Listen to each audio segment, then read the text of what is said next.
एक second sir हजुरको 14,000 रुपियाँ भयो। दाइ म त 7,000 मात्रै दिन्छु। 7,000 रुपियाँ मात्रै? हजुर दाइ।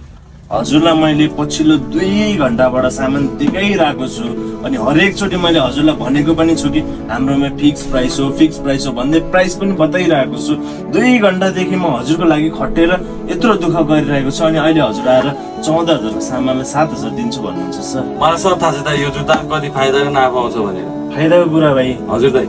मैले तपाईलाई पछिल्लो 2 घण्टाबाट सामान देखाइरहेको छु अनि बार भनिरहेको छु फिक्स प्राइस हो भनेर। तपाईँ बेलुका 5 बजे आएर अहिले 7 बजिसक्यो, तपाईँ यत्रो 2 घण्टा लगाएर सामान हेरेर अनि अहिले आएर यस्तो कुरा गर्नुहुन्छ तपाईँ।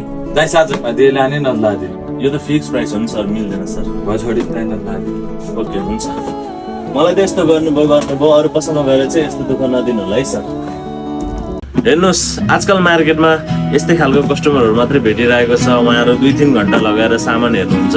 त्यो सामान हेर्ने क्रममा हामीले उहाँहरूलाई फिक्स प्राइस हो रेट यति पर्छ भनेर भनिराख्दा पनि उहाँहरूले अब 14,000 को सामान 81 7,000 मा मागिदिनुहुन्छ। हाम्रो पनि एउटा लाइफस्टाइल हुन्छ, दुःख हुन्छ, परिश्रम हुन्छ। हामीले अलिकति मार्जिन अभियसली राखिन्छ, मार्जिन नराखिकन कसरी काम गर्ने, कसरी आफ्नो जीविकापार्जन गर्ने, कसरी स्टाफ पाल्ने, यो सबै दुःख हाम्रो पनि दुःख हुन्छ। त्यो अनुसारले हामीले ठिक्क मार्जिन राखेको हुन्छ। तर डबलको त्रिबलको चौरेल यसरी मार्जिन चाहिँ हामीले कसैलाई पनि राखेको हुँदैन।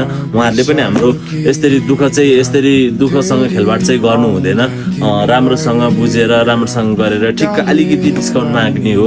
त्यो अनुसारले हामीले प्राइस भनिदिएपछि उहाँले लिन सक्दैन भने पहिल्यै लिन सक्दैन म भनेर जानुपर्छ। यति धेरै 2-3 घण्टा दुःख दिएर चाहिँ यसरी चाहिँ कुनै पनि पसललाई नसताइदिनु होला।